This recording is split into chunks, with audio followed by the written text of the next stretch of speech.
Welcome, everybody, to Americans for Truth Live. I'm Pete LaBarbe with Americans for Truth about homosexuality with my good friend Mike Heath of Helping Hands. And folks, we got a big announcement coming up in a little bit, but I want to talk today about the Equality Act, which I'm calling the Criminalizing Christians Act, because that's what it's going to do. It's a very dangerous piece of legislation.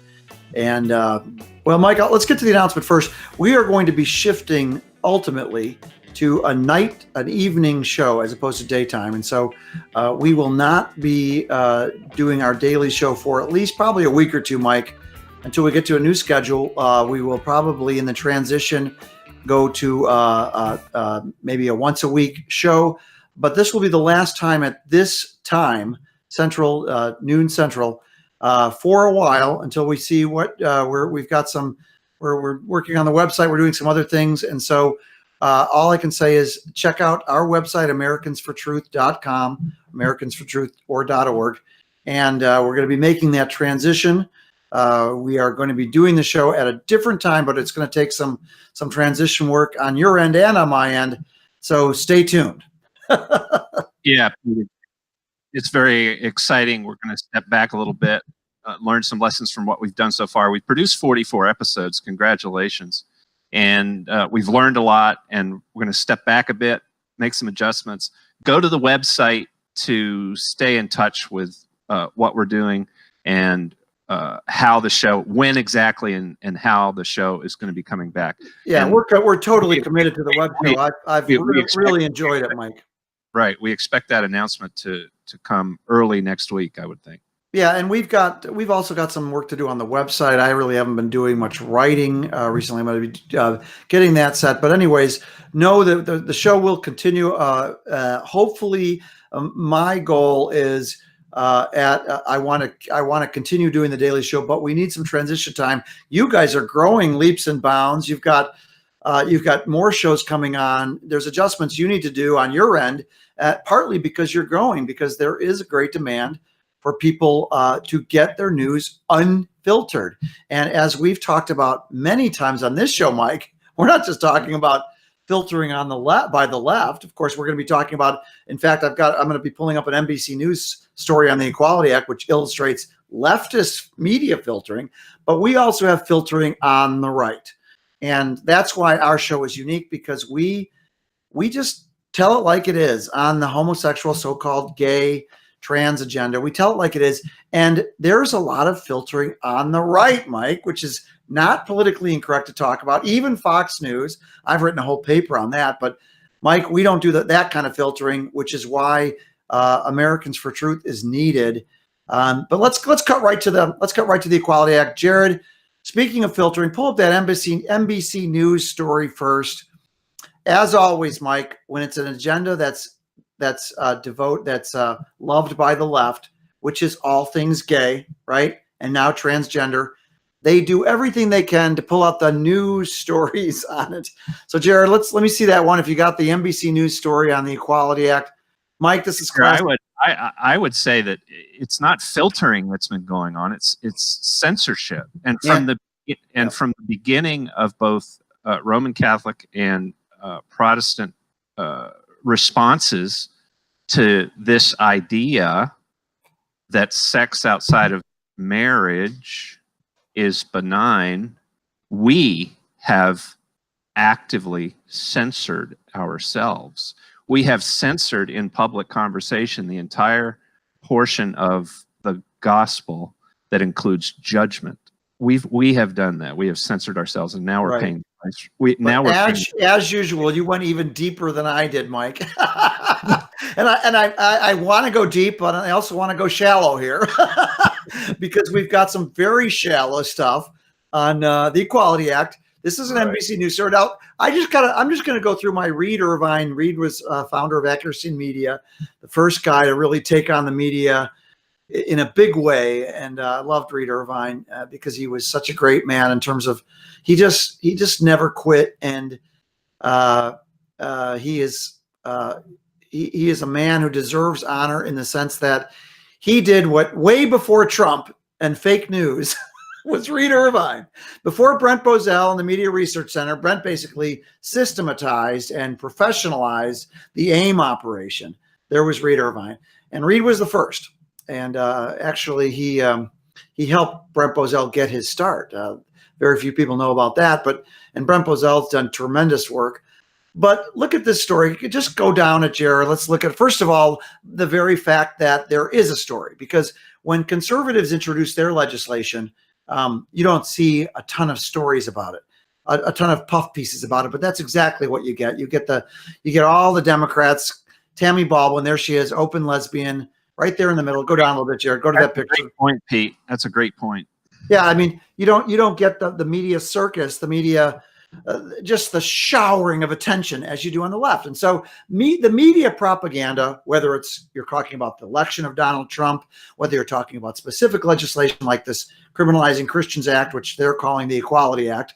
Of course, that term equality is a totally loaded term. They shower the attention, and I would say it's worth billions of dollars in the political, cultural environment, billions of dollars worth of publicity. And it's also worth, in an election, it's got to be worth 10 to 20 percentage points. Conservatives, Republicans, call them what you want, are down 10 to 20 points because of media bias alone. And that is a point that cannot be overemphasized. When you say Donald Trump narrowly won, yeah, he narrowly won the election by the Electoral College. Of course, the Democrats love to say, oh, he lost the electoral vote. Well, let's talk about how many percentage points the media bias was worth. Remember his famous line, you won't show the crowds because you don't want to show how big the crowds are. Of course they're not going to show the crowds. They're not going to show the crowds because that's worth a lot of PR for Trump. But okay, so let's go down this, you guys. Oh, by the way, we got Jeff Nell back. Hey, Jeff, welcome back. He's on silence, but great American. And Jeff, thank you so much for coming on almost every show. Jeff Nell, and his group he's based in, Jeff, come off your speaker just really quickly here so I can say thanks to you in person. Thanks for coming on almost every show of Americans for Truth Live. All right, you're welcome. You are a great American just for that alone, Jeff. But you're actually a great American on your own merit, because you go out and you preach in the streets. And I haven't, you actually got a ticket for it from some dumb cops. And I love cops, but not when they're dumb, not when they act dumb, not when they do the left's bidding. And we need to help you on that case. But Jeff, when we do come back, we want you on for when we first start with doing once a week. But I appreciate you for taking your time to do that, to be with us. Yeah, I was just a little insight. If they pass this equality bill, they can call you a racist. Oh, you wait, Jeff. Wait till you see what they're doing here. Okay, you know what, Jared? We're not going to analyze this article right now. We're going to analyze it after, because I want us to play the Human Rights Campaign propaganda video for the Equality Act. Okay, here it is, folks. We're going to watch the whole thing, and you're going to see the leftist strategy of intersectionality at work, where they're trying to use the feminists. It's pro-woman, it's pro-black. They're shameless because it's a radical homosexual transgender bill. But watch how they market it. Here we go. It's hard to believe you can be fired for this, but it's true. Half of Americans live in a state with no legal protections for LGBTQ people. They could be fired from their jobs, evicted from their homes, denied credit, or worse.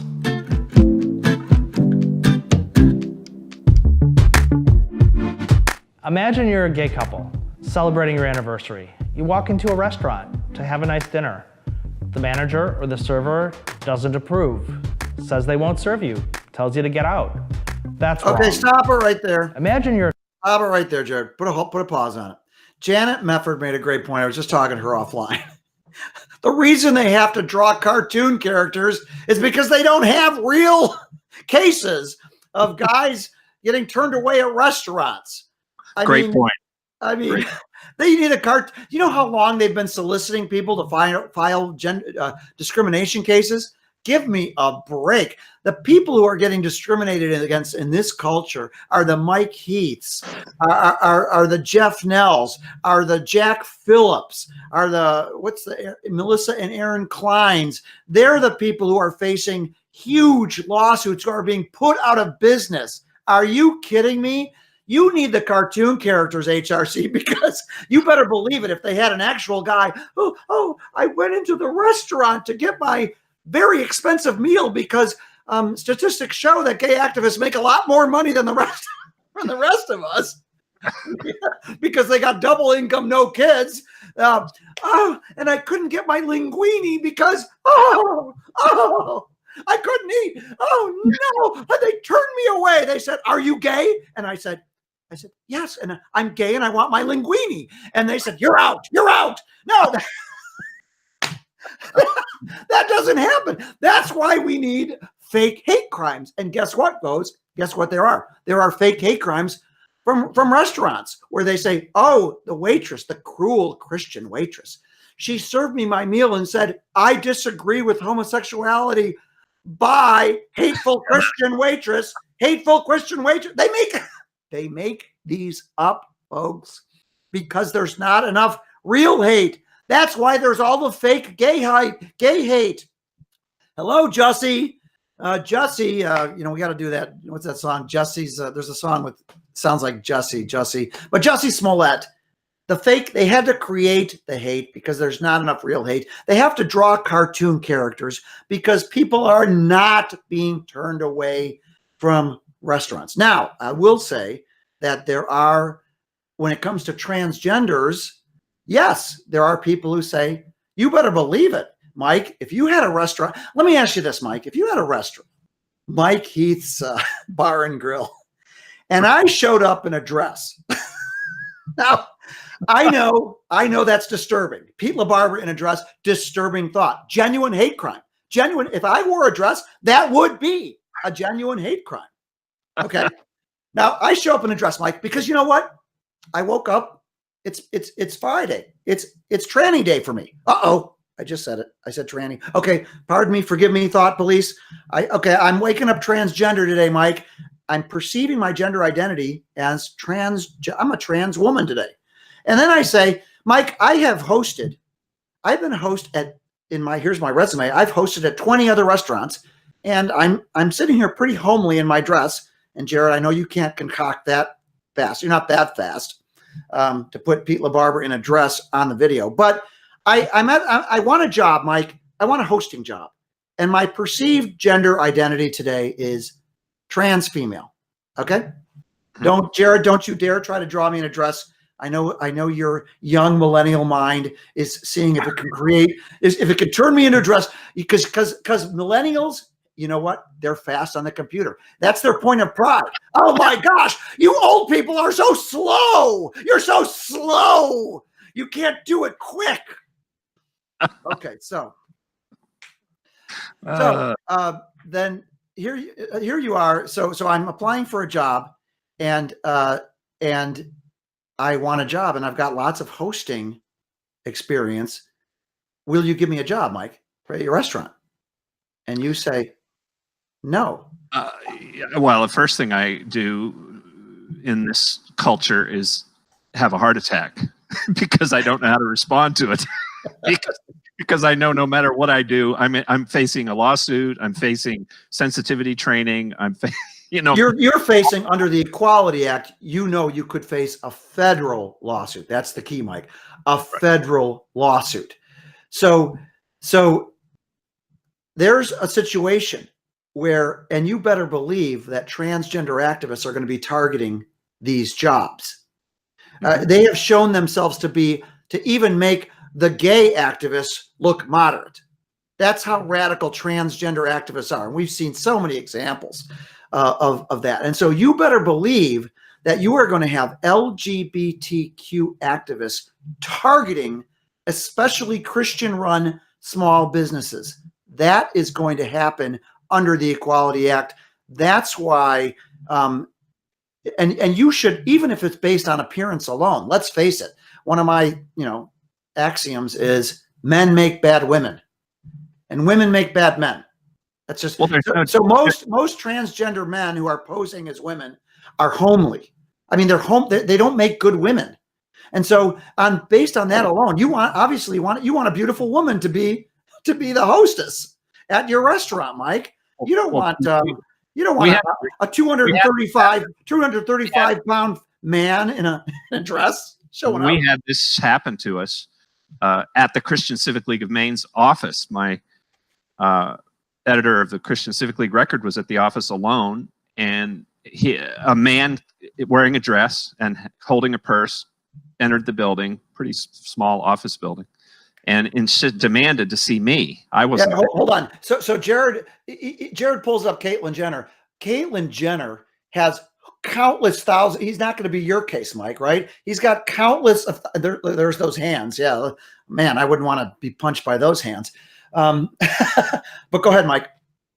So the bottom line is that my employee was quite disturbed after the encounter with this whatever it was, and it demanded to show Fritz his birth certificate, and he insisted on Fritz looking at it, and he demanded that Fritz recognize that he wearing a dress was indeed a woman, because he had this was 10 years ago, because he had the birth certificate changed. He had it changed, and which is altering history, which is disturbing in itself. Now this was before very cheap GoPro cameras, and you know how that would go nowadays. I mean, the GoPro camera would be on the pinned to the dress. He would produce the birth certificate. Obviously Fritz would be seen on the video as very uncomfortable, and maybe he would say something that would be that they could use a gotcha moment. That is going to be happening in spades. And the federal. Let's go back to the video, Jared. Most transsexuals do not have Bruce Jenner's money, Caitlyn Jenner's money. Okay, whatever name his preferred name. Okay. Okay, so go back a little to the cartoon characters. That's why they're using cartoon. You better believe if they had somebody who actually walked into a restaurant, got turned away, that would be on the HRC video. Go ahead, play it. Transgender woman, and you walk into a store to buy a dress. The clerk decides they don't like transgender people, doesn't want to sell you a dress, tells you they won't sell it to you. That's wrong. Imagine you're a lesbian couple with 3 kids. You've been dreaming of buying a house. You walk into the bank to get a home loan, but the manager of the bank doesn't approve of your relationship, doesn't like your family, refuses to give you credit. Imagine you're a gay couple who just got married, the best day of your life, but then your landlord finds out, decides to evict you. Imagine you're a transgender kid going to school every day. Your teacher won't use the right pronoun. The other kids are harassing you. The school won't let you use a restroom consistent with your gender identity. You should be able to do something about that. You don't have to imagine these things. Okay, stop they it there, happen Jared. Okay, now we're notice how they've segued away slowly. And I first of all, I do sympathize with a dress owning shop. If all of a sudden that shop becomes the favored locale of transgender activists, a bunch of burly men walking into door, I mean, that's not gonna, I mean, hello, here's Fred, Fredaline. I mean, it's just the whole transgender issue is so bizarre that even the idea of throwing that in with the noble civil rights. Remember what we're talking about with the civil, Mike, let's remember, we're talking about places that said, you can't use this water fountain because you're colored or a Negro. We're talking about very offensive Jim Crow discrimination. And now we're saying, throw in this newfangled stuff of a man who wants to put on a woman's dress, maybe inject himself with some female hormones so he can grow fake boobs. Take all these medical procedures, which are in and of themselves disturbing, so he can modify his God-given body, going back and changing his birth certificate, Mike. Now, there you go. That's Soviet history, right? We're going to alter history Right. And comparing that to Jim Crow discrimination, I would think that every black person in America, if he thinks about this, should, for that reason alone, be against this Equality Act, because what they're doing is they're appropriating real history so they can create fake sympathy for a fake civil rights cause. That's what this is about. It's so much worse than that. There's a website, Jared can throw it up. It was on a show that we did earlier today, Save Somebody. I think in Texas, but I hope Jared can throw it up there. Yeah, Save James, saving. Saving. But Pete, do you know about this case? I do not. Well, but let's just touch on it, and we'll deal with it on our next show. But I mean, well, a 6-year-old. This is really important. There's some audio here that I heard this morning for the first time of the father talking about it, and it is so evil, and it's directly related to the point you just made. It's just so much worse than what you imagine, but it's real. And they want, the Democrats want to put the power of the federal government. They want to add that power to what this father is dealing with, and this father has tremendous guts. He has tremendous guts. Let's play a little bit of it. Yeah. And starting around the age of 2, she began saying that James was really a girl. My son started telling me. Stop that, Jared. He's referring to his former wife. She divorced him, and she's a pediatrician, I believe, and she is using her power as the mother, and has been doing it from like birth, to force this little boy, this man's son, to be a woman. Go ahead and keep playing. Keep playing. That he had a girl's brain in a boy's body. When he got older, Ann Georgelis registered my son James in school in the Capel School District, Pinkerton Elementary. He's known there by a fake girl named Luna. He uses the girl's bathroom. He wears a dress. All of his authority figures tell him he's a girl, except me. Yet James has never, not once, ever, come to me and presented it to himself as a girl. Stop right there. This is really important. This child is presenting himself as Luna in the public school because the mother is manipulating this child to be Luna. But when Luna is with the father, he is a male, and we don't have time to play more of it, but this is really important to listen to, because when James is with his father, James describes that he's burly and he's masculine and he's a boy, and the whole bit. Okay, let me say, Mike, that is great, and we've only got a few minutes left, but you're making a very important point, because remember, already he said the authority figures, and so the school. This is in Texas, I assume, right? Now, yes. Imagine this is going on in Texas. Now, imagine if the power of the federal government now says non-discrimination. Who's the discriminator in this story? The dad. The dad. Well, the dad's the discriminator, because he wants discrimination. Because remember, the other side it's always the other side's narrative, the left's narrative. The father's the bad guy here. What I see is a man trying to rescue his son. What they see is a man who wants to discriminate against his son based on his, quote, gender identity. And they want the full power of the government to do what? To help that boy become the transgender woman that the mother says the boy is. And this father is paying an enormous price to try to literally save the life of his son. I think he's spent all of his money. He's a hero. He's a hero. Let's talk about this on the next show. I want to go to I want to be through this show, get through this HRC video, Mike, because watch what he does. Watch what this HRC, let's play the whole thing. I won't stop it. Watch how they claim women's rights and black civil rights and fold it into the Equality Act. Very sophisticated propaganda. Watch this.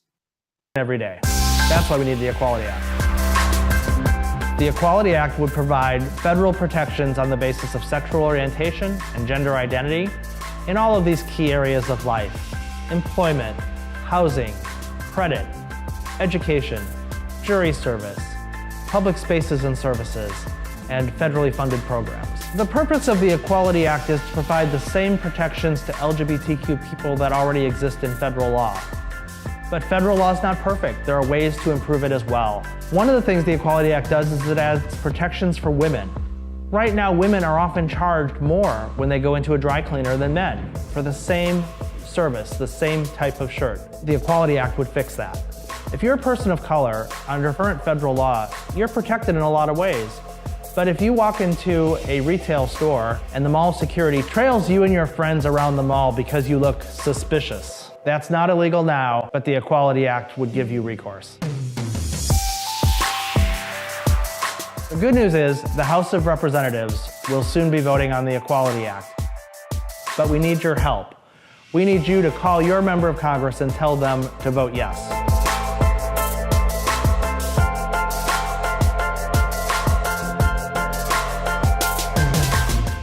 Okay, now, folks, that's the Equality Act video, short endorsement video by the Human Rights Campaign, which is the world's most powerful and sophisticated and well-funded homosexual, bisexual, transgender activist group.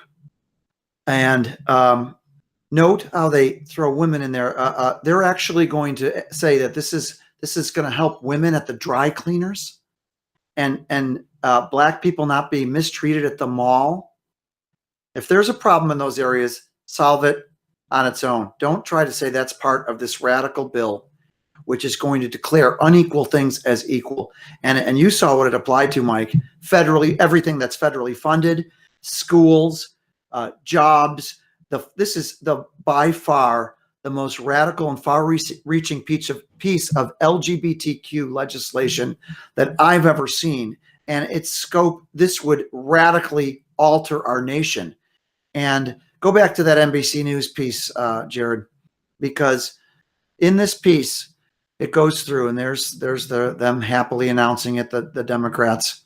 Go down to the bottom, Jared. You'll have the only opposition is the Heritage Foundation at the very end. Says some groups oppose, some conservatives.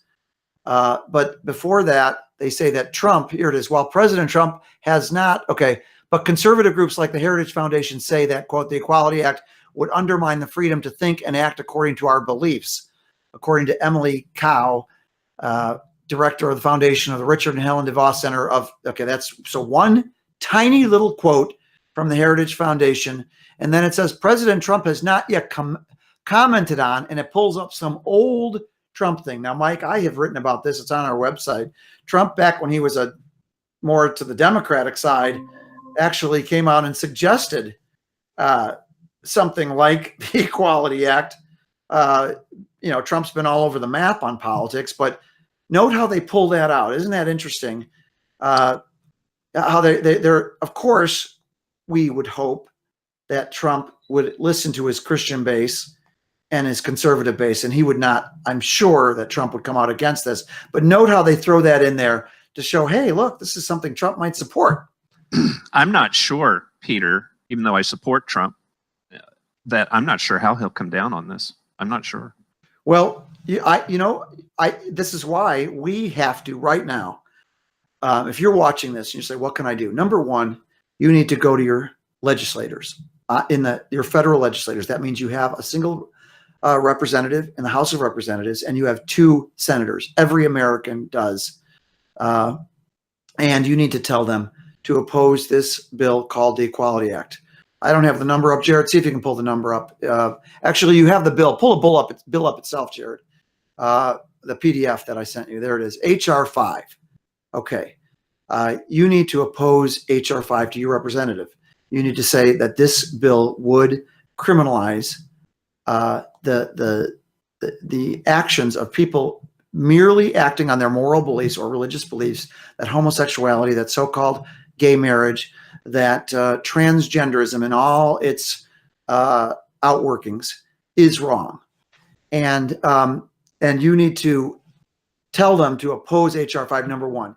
You need to also write President Trump now and say, oppose the Equality Act. Because one thing, Mike, I agree with you, we should not underestimate the ability of the left to work. And let's face it, we also know that Trump has some liberal influences. He's got gay Republicans, got the log cabin Republicans who would probably work the other way on this. He's got Ivanka Trump and Jared Kushner, who have both already been working.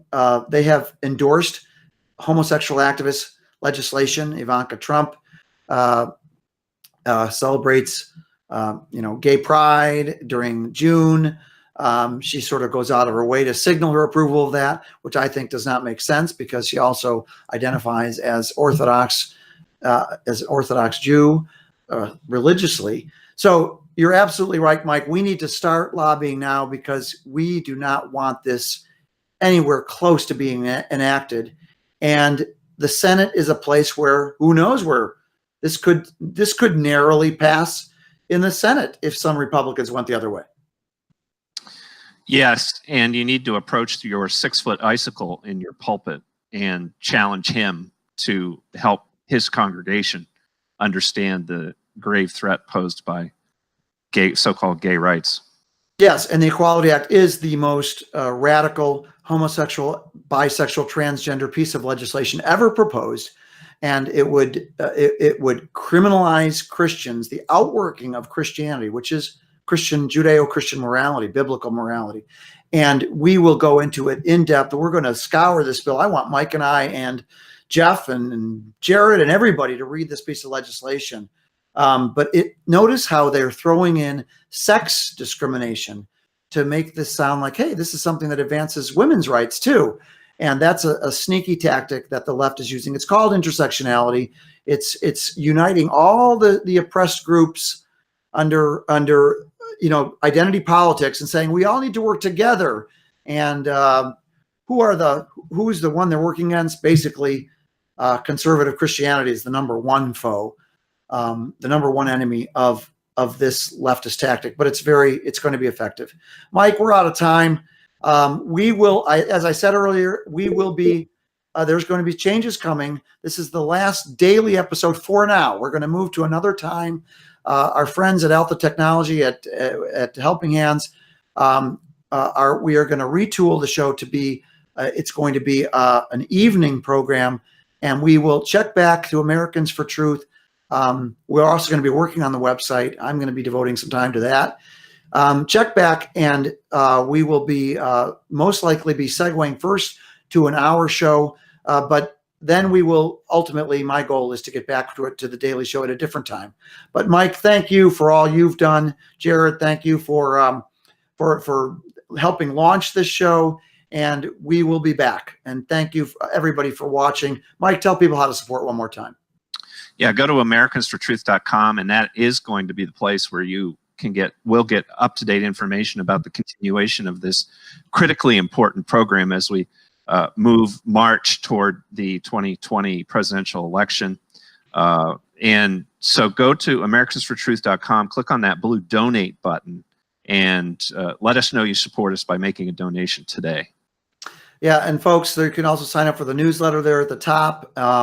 Stay tuned. We'll have a lot of updates on the website. We will be coming back. I love the show too much to quit the show. That's for sure. I just think we bring unfiltered news. We are fearless.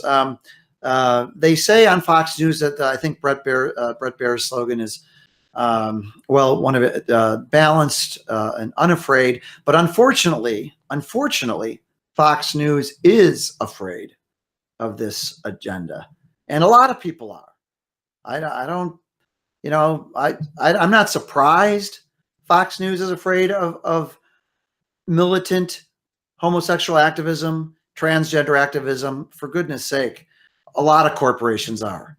The Equality Act that we're talking about is supported by big corporate forces that are throwing money at the LGBTQ lobby. And you'll note, Mike, in the bill, they leave out Q. All the homosexual organizations call themselves queer. That's what they call themselves. But the legislation doesn't use that word. Why? Because they don't want it to sound radical, but it is the most radical. I have some currency. I have some cred. When I talk about legislation, I've seen some radical legislation in the past. This is the most dangerous piece of federal legislation ever proposed, H.R. 5. And we're going to be doing a ton of education on it because our very freedom as a country, as a people, is at stake. And so remember, everybody, as a Christian, you're called to follow God, not man. We follow God, even when it's not convenient. And it's not convenient on this issue. It's real easy to be pro-life these days. Everybody's pro-life. The pro-life, and I'm all for that cause. I have a Down syndrome brother. Down kids are being eliminated in the womb. It's easy to be pro-life in today's culture. Yeah, you're going to get a little blowback, but it's so easy. And all the politicians are pro-life, but it's difficult to stand for biblical sexual morality these days. It's hard. Can you imagine that we have to say that, Mike? In the United States of America, it's hard to stand for truth, even on something so basic as two dudes can't get married. Sorry, guys. No, because two people of the same sex cannot produce a child. That is so far from what God intended. And yet now we're seeing even conservatives not wanting to talk about that issue. Oh, they're so afraid. Well, we're not afraid here. And I appreciate Mike Heath because he's not afraid. And Jeff Nell. And I love the people in this country who aren't afraid to tell the truth. But I'm appealing to you as a Christian believer. Look at yourself. Examine yourself. Say, am I self-censoring? Am I avoiding certain topics because I want to keep my friends? I don't want anybody. Am I not liking something on Facebook because, oh no, people might judge me if I stand with God and against sexual perversion? Well, guess what? It's going to get harder. It's going to get harder, folks. The more America de-Christianizes, the tougher it's going to be to stand for truth on these issues. But here's one thing you can count on. Pete LaBarbera, Mike Heath, Jared Heath, some of the people I've worked with, and even some who've now gone on to be with the Lord, people like Peter Huizinga, and oh my goodness, the wonderful believers who've gone on, but who refuse to compromise. We will never compromise. We will never sell out God. And it's time you do a self-check. Check yourself. Where am I? Where am I on this issue? And just look where you are, and I appeal to you: stand with God, not with men. Okay? And remember, it's your truth. Stand with God and not with man. And it's always God's truth, not your own, that we're defending. We'll see you soon. Thank you.